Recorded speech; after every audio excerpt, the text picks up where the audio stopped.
Muy buenos días, tardes, noches. Yo soy Luis Fernando Díaz Galicia y a nombre de la materia de genética forense, octavo cuatrimestre, como motivo del trabajo individual final, yo voy a hablar sobre el ADN como factor criminógeno en la comisión de conductas antisociales.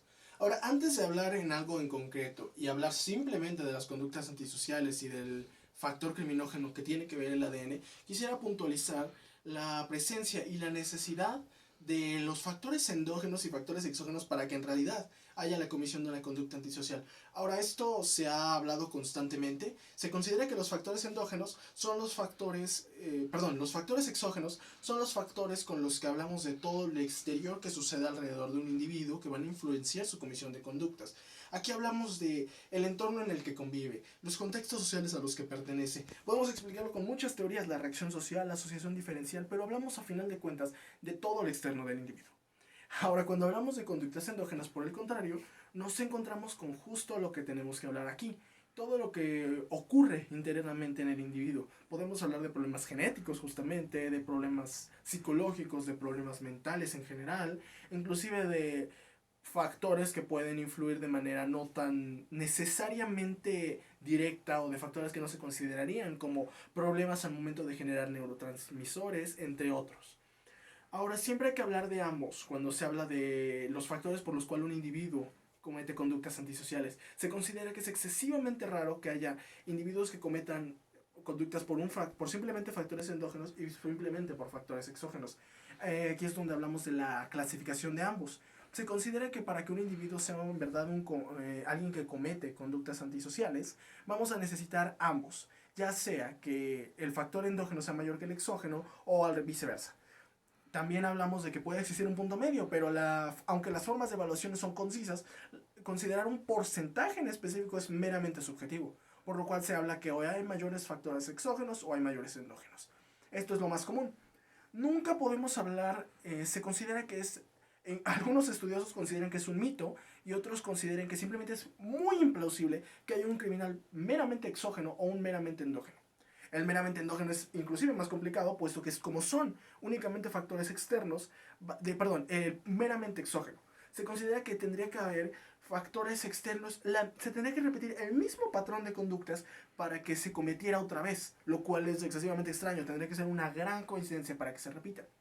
Si hablamos de factores endógenos meramente, nos encontramos en esta teoría, nos encontramos con un individuo excesivamente peligroso, puesto que todo lo que influye y predispone a que cometa una conducta va a ser completamente en él. Y nuevamente se considera que esto es excesivamente extraño. Así que eso es de lo que hablamos cuando tomamos en cuenta todos estos factores. Y nuevamente todo esto puede ir cambiando conforme pasa la vida del individuo. Puede ser que un primo delincuente, que es quien está cometiendo conductas de este carácter por primera vez, puede tener más factores exógenos, puesto que falta cierta convivencia para cometer los endógenos.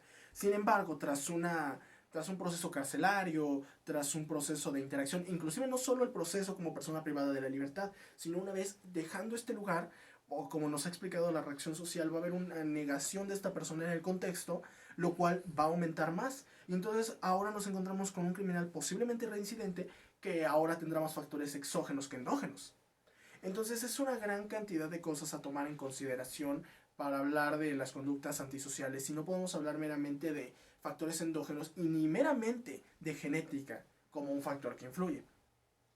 Pero bueno, una vez tomando en cuenta esto hay que puntualizar el tema que nos atañe, que es la genética. Cuando hablamos de personas que están cometiendo conductas antisociales, nuevamente, nos vamos a encontrar claramente con factores endógenos, muy posiblemente de alguna manera u otra. Estos factores, como ya mencioné, pueden ser problemas, disociaciones, conflictos o problemas, nuevamente problemas de carácter mental, psicológico, emocional, relacionado con los neurotransmisores, etc.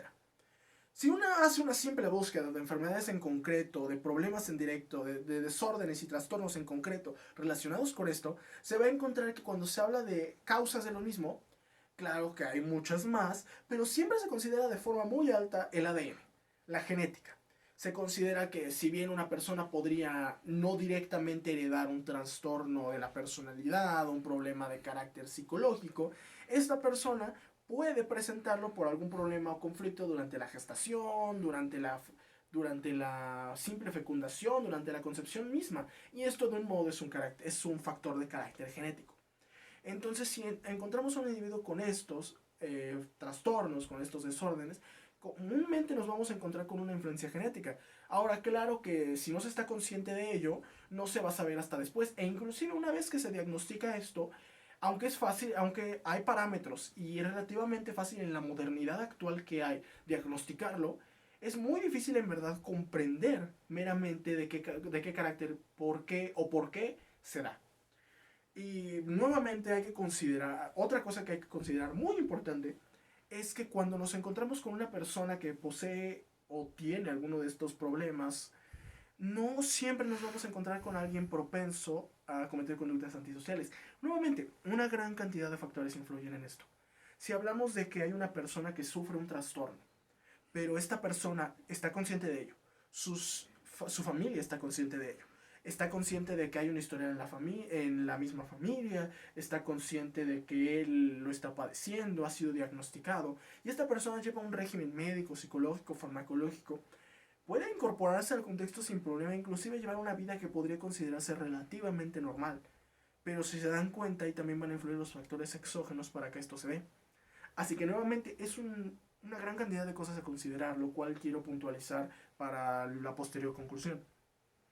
Ahora, cuando se me pidió hablar de un caso en concreto para esto, decidí generalizarlo un poco más al hablar de la situación del asesino serial en general.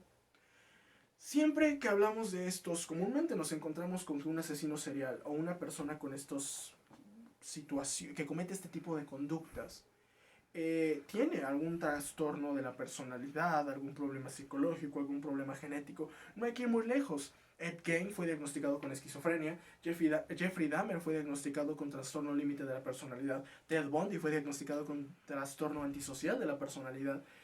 Y simplemente con estos tres ejemplos, con estas tres trastornos, si los buscan, una de las causas es considerada genética. Así que aquí nos encontramos con el punto de aparte en el objetivo de demostrar que la genética puede influir.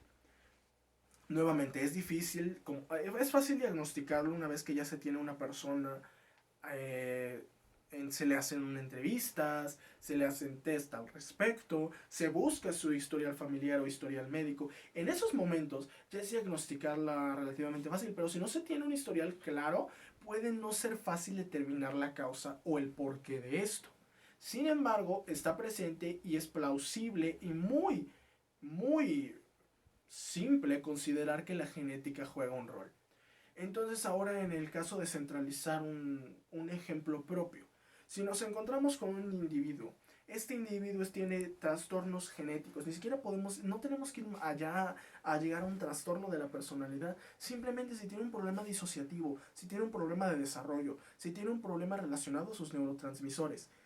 Y nuevamente aquí es donde juega un rol todo lo demás.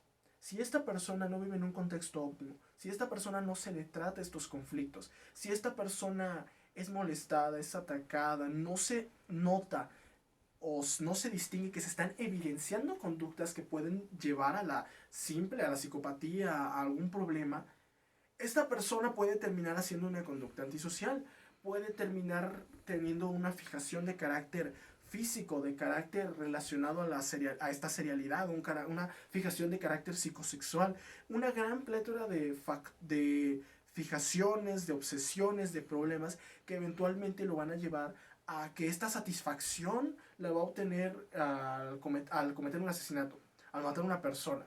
Y esta misma, como se conoce el proceso del asesino serial, tras cometerla va a haber un enfriamiento. Y nuevamente va a surgir, pero nuevamente va a surgir esta necesidad. Y lo va a volver a hacer, y lo va a volver a hacer. Y de ahí va a ser el proceso, se van a hacer o bueno, de cuantas sean necesarias, cuantas víctimas haya, escenas del crimen, se van a recoger las necesarias, se van a hacer todos los procesos necesarios. Y cuando se encuentre esta persona, cuando ya se le entreviste, cuando ya le haga los test, se va a determinar este padecimiento y ya no, bueno, ya lo va a tener, ya no va a haber ya el tratamiento ya va a ser objetivo y relacionado a la reinserción, pero la comisión de conductas ya está. Así que bueno, esto es lo que hay que considerar y lo que hay que tratar. Si hablamos a manera conclusiva, a manera de